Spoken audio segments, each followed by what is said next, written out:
Hello everyone, welcome to my class. तो हम लोग आज डेमोक्रेटिक पॉलिटिक्स का चैप्टर 3 इलेक्शन के पॉलिटिक्स के बारे में पढ़ रहे थे।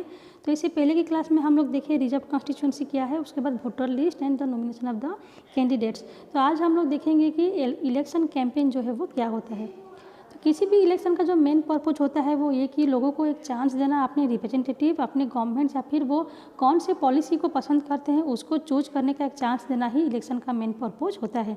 तो इसलिए कौन से रिप्रेजेंटेटिव अच्छे होते हैं या फिर कौन से गवर्नमेंट बेटर गवर्नमेंट क्रिएट कर पाएगा या फिर कौन सा पॉलिसी, किस पार्टी का पॉलिसी जो है वो अच्छा पॉलिसी होगा, उसके ऊपर फ्रीली डिस्कशन करना बहुत ही ज़रूरी होता है। और यही सब चीज़ जो है इलेक्शन कैंपेन के समय होता है। तो हमारे देश में जो इलेक्शन कैंपेन होता है वो जो कैंडिडेट का फाइनल लिस्ट होता है वो अनाउंस करने के 2 हफ्ते पहले से ही शुरू हो जाता है। तो जब कौन कौन से कैंडिडेट इलेक्शन में खड़े होंगे उनका एक फाइनल लिस्ट प्रिपेयर किया जाता है।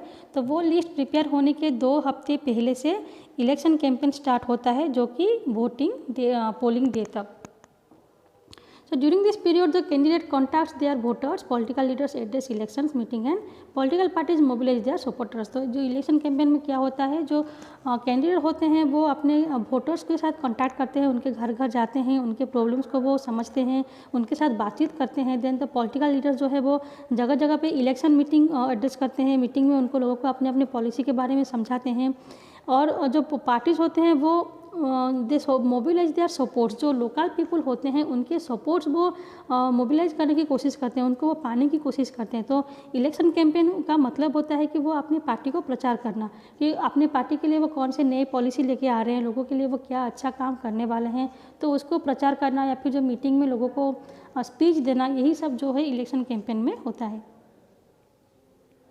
इस समय हम लोग न्यूज़पेपर या फिर टीवी चैनल में जब न्यूज़ देखते हैं तो उसमें भी खाली हमें बहुत सारे पार्टीज़ के पॉलिसी या फिर इलेक्शन कैंपेन के बारे में देखने को मिलता है कि आज जो है ये पार्टी यहाँ पे एक मीटिंग करने वाला है, उनका एक रैली होने वाला है। तो ऐसे बहुत सारे न्यूज़ जो है इलेक्शन कैंपेन के टाइम में हमें देखने को और सुनने को मिलता है।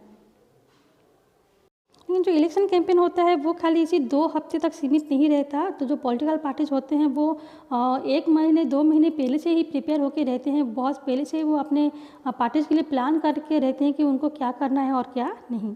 इस समय जो है वो लोगों का जो अटेंशन होता है, पब्लिक अटेंशन, वो पाने की कोशिश करते हैं। वो एक ऐसा इशू पकड़ते हैं जिस इशू को लेके वो लोगों का सपोर्ट पा सकते हैं।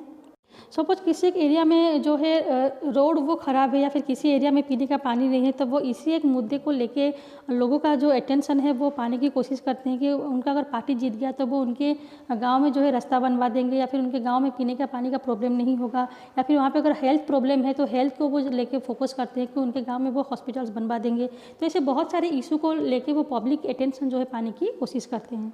तो अभी देखते हैं बहुत सारे ऐसे पब्लिक स्लोगन, जो पार्टी स्लोगन्स होते हैं जो लोग कि बहुत सारे इलेक्शन कैंपेन में वो देते हैं, अभी उसके बारे में। तो सबसे पहले कांग्रेस पार्टी का देखते हैं। यहाँ पे दिया गया है कि the Congress party led by Indira Gandhi gave the slogan of गरीबी हटाओ और रिमूव पॉवर्टी। तो जब लोकसभा इलेक्शन हुआ था 1971, तो जो मुद्दा लिया गया था वो गरीबी को लिया गया था। और जो कांग्रेस पार्टी वहाँ पर अपने स्लोगान दिए थे वो थे इंदिरा गांधी, उन्होंने दिया था गरीबी हटाओ और remove poverty. So the party promise to reorient all the policies of the government to remove poverty from the country. तो वो अपने कंट्री से पॉवर्टी और जो गरीबी है उसको हटाने के लिए वो सब कुछ करेंगे, सभी नए प्लान लेके आएंगे, ऐसे लोगों को वो लुभाने की कोशिश किए थे। सेकंड में देखते हैं सेफ डेमोक्रेसी। तो save democracy was the slogan given by the Janata Party in the next Lok Sabha election held in 1977। तो जो 1977 में जो लोकसभा इलेक्शन हुआ था वहाँ पे जनता पार्टी, उनका स्लोगन था सेफ डेमोक्रेसी, डेमोक्रेसी को बचाओ। The party promise to undo the excess committed during emergency and restore civil liberties. जो जनता दल था वो इस समय ये प्रॉमिस किया था कि जितने भी जो एक्सेस कमिटेड होता है, मतलब जो इमरजेंसी के टाइम या फिर किसी डेमोन्स्ट्रेशन के टाइम या फिर स्ट्राइक के टाइम लोगों के साथ जो एक्सेस रूल्स रेगुलेशन लागू किया जाता है उसको अनडू करने का, उसको चेंज करने की प्रॉमिस किए थे।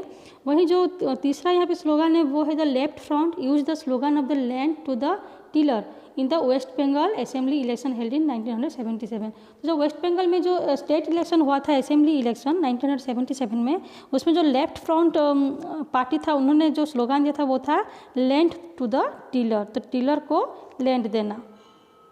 तो यहाँ पे टिलर का मतलब है वो जो टिलर मशीन होता है जिसमें कि एग्रीकल्चर किया जाता है। तो land to the tiller, tiller का मतलब यहाँ पे वो लैंड टू द फार्मर्स और फिर जो किसान होते हैं उनके लिए वो बोले होंगे इस स्लोगन। उसके बाद जो नेक्स्ट स्लोगन दिया है वो है protect the self respect of the Telugus. Was the slogan used by N T. Rama Rao, the leader of the Telugu Desam Party in Andhra Pradesh assembly election in 1983।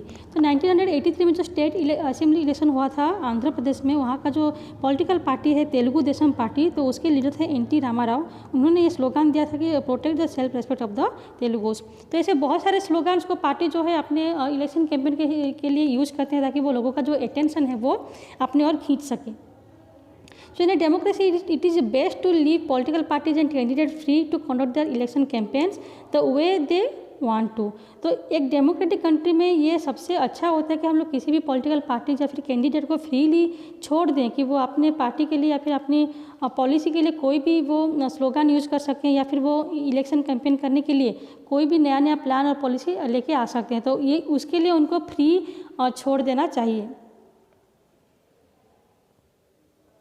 लेकिन कभी कभी ऐसे इलेक्शन कैंपेन्स को रेगुलेट करना भी ज़रूरी होता है, उसको कंट्रोल करना भी ज़रूरी होता है ताकि हर कोई जो है उनको एक फ्री एंड फेयर चांस मिले अपने अपने पार्टी को प्रचार करने के लिए। क्योंकि कुछ कुछ इन्फ्लुएंशियल पार्टी होते हैं, पावरफुल पार्टी होते हैं जो कि थोड़े वीक पार्टी को वो इन्फ्लुएंस करने की कोशिश करते हैं, उसको डोमिनेट करने की कोशिश करते हैं। तो ऐसे सिचुएशन में जो इलेक्शन कैंपेन हो रहा है वो ठीक से हो रहा है कि नहीं उसको देखना, उसको रेगुलेट करना भी कभी कभी ज़रूरी होता है। तो यहाँ पे जो है इलेक्शन लॉ के बारे में दिया गया है कि इलेक्शन लॉ के हिसाब से जो पार्टी या फिर कैंडिडेट है वो क्या क्या कर सकते हैं। So according to our election law, no party or candidate can bribe or threaten voters. तो कोई भी पॉलिटिकल पार्टीज लोगों को ब्राइब या फिर उनको घूस या लांच नहीं दे सकते हैं, उनको थ्रेटेंस, उनको डरा धमका नहीं सकते हैं वोटर्स को। Second, appeal to them in the name of caste or religion. उनको उनके कास्ट या फिर उनके रिलीजन के आधार पे वोट देने के लिए अपील नहीं कर सकते, उनको नहीं मांग सकते vote. Third, use the government resource for election campaign. वो सरकारी का जो पैसा होता है, गवर्नमेंट पैसा होता है, रिसोर्स, उनको वो इलेक्शन कैंपेन में नहीं लगा सकते। And fourth, spend more than rest 25 lakh in A constituency for a Lok Sabha election and rest 10 lakh in A constituency in an assembly election. तो वो इलेक्शन कैंपेन के लिए जब वो अगर वो लोकसभा इलेक्शन है तो उसके लिए वो 25 लाख से ज़्यादा पैसा खर्च नहीं कर सकते। अगर वो असेंबली इलेक्शन है, स्टेट असेंबली इलेक्शन, तो उसके लिए वो 10 लाख से ज़्यादा पैसा यूज नहीं कर सकते। अगर वो ऐसा करते हैं, अगर इन किसी भी लॉ को वो वायोलेट करते हैं या फिर उसको उल्लंघन करने की कोशिश करते हैं तो उसके लिए उनका जो इलेक्शन होता है वो रिजेक्ट किया जाता है। So in addition to the law, all the political parties in our country have agreed to a model code of conduct। तो उसका ये जो लॉ को छोड़ के एक कोड ऑफ कंडक्ट भी लागू किया गया है जो कि इलेक्शन के टाइम में लागू किया जाता है। तो कोड ऑफ कंडक्ट को जो है हर कोई पॉलिटिकल पार्टी जिसको मानना ज़रूरी होता है। तो according to this, no party or candidate can. तो कोड ऑफ कंडक्ट क्या है वो देखते हैं। तो कोड ऑफ कंडक्ट के हिसाब से कोई भी पार्टी या कोई भी candidate, no party or no candidate can use any place of worship for election propaganda. तो कोई भी पार्टी या कोई भी कैंडिडेट जो है किसी भी मंदिर, मस्जिद या किसी भी ऐसे वर्शिपिंग प्लेस को वो प्रोपागेंडा, इलेक्शन प्रोपागेंडा के हिसाब से यूज नहीं कर सकते। Second, use government vehicles, aircraft and officials for election. वो गवर्नमेंट का जो गाड़ी होता है, व्हीकल्स होता है या फिर जो एरोप्लेन होता है, हेलीकॉप्टर होता है, वो उसको इलेक्शन कैंपेन में यूज नहीं कर सकते हैं। And once election are announced, the minister shall not lay foundation stones of any projects, take any big policy decisions or make any promises of the providing public facilities.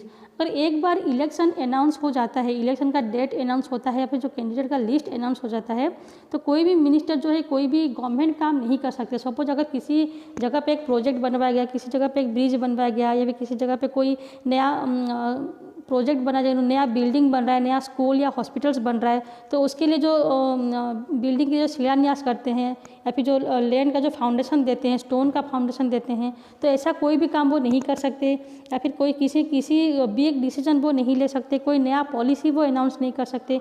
तो इसको ही बोलते हैं code of conduct. उसके बाद next देखेंगे polling and counting of voters. तो जो last और फाइनल स्टेज होता है वो होता है पोलिंग और काउंटिंग ऑफ द वोट्स। तो जो इलेक्शन जो फाइनल स्टेज होता है वो है जो इलेक्शन डे, और जिस दिन की वोटर्स लोगों को जाके अपने अपने मनपसंद कैंडिडेट को वोट देना होता है। तो सबसे पहले जो कि वोटर लिस्ट प्रिपेयर किया गया, वो वोटर लिस्ट के बाद आता है नॉमिनेशन ऑफ द कैंडिडेट्स, उसके बाद आता है इलेक्शन कैंपेन, और इलेक्शन कैंपेन के बाद फिर आता है पोलिंग और द काउंटिंग ऑफ वोट्स, तो जो कि फाइनल स्टेज होता है।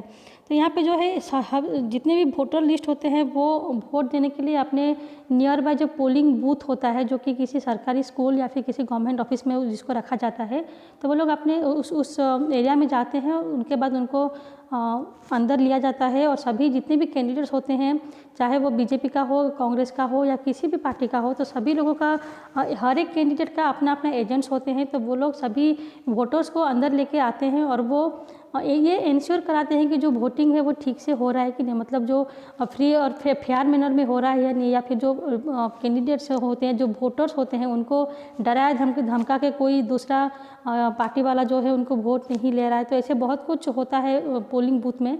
तो जैसे कि सभी काम जो है ठीक से हो जाए उसको देखते हैं एजेंट्स लोग। तो वोटर्स जो होते हैं अंदर आने के बाद उनके उंगली पे एक निशान दिया जाता है। उसके बाद उनको अपने मनपसंद कैंडिडेट को वोट देने का परमिशन दिया जाता है।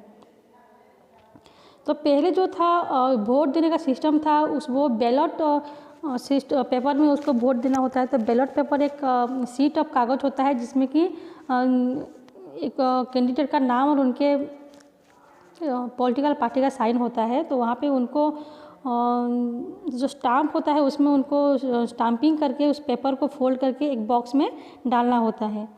लेकिन आजकल जो है बैलेट पेपर का सिस्टम जो है नहीं चल रहा है। एक नया सिस्टम आया है जिसको बोलते हैं इलेक्ट्रॉनिक वोटिंग मशीन्स और द शॉर्ट में बोलते हैं ईवीएम।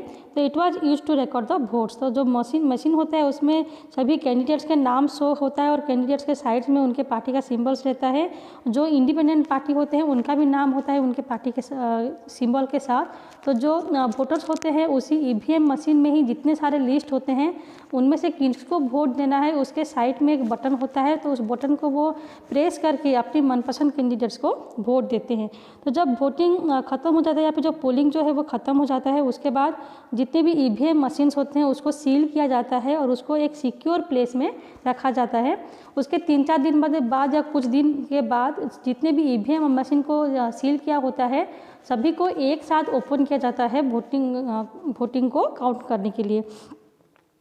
तो जितने भी कैंडिडेट स्टेज के एजेंट्स होते हैं उसी दिन भी वो सभी उसी वोटिंग सेंटर में, वो काउंटिंग सेंटर में प्रेजेंट रहते हैं ताकि जो काउंटिंग है वो ठीक से हो रहा है कि नहीं वो इंश्योर कराते हैं वो।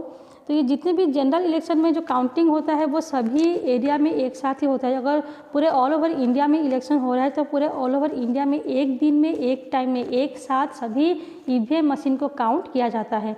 और ये भी देखने को मिलता है कि जिस दिन वोटिंग का रिजल्ट आने वाला होता है तो सभी न्यूज़ चैनल में जैसे अलग अलग एरिया के जो काउंटिंग का रिजल्ट होता है वो डिक्लेयर करते रहते हैं कि कांग्रेस जो है वो इतने सीट से इतने वोट से आगे है या बीजेपी जो है वो इतने वोट से आगे है। तो ऐसे काउंटिंग जो है वो हर एक एरिया का वो दिखाते रहते हैं और लास्ट में जिसको सबसे ज़्यादा वोट मिलता है वो विन करता है और कौन नेक्स्ट गवर्नमेंट क्रिएट करने वाला है उसका रिजल्ट भी अनाउंस हो जाता है। तो ये था the polling and the counting of votes.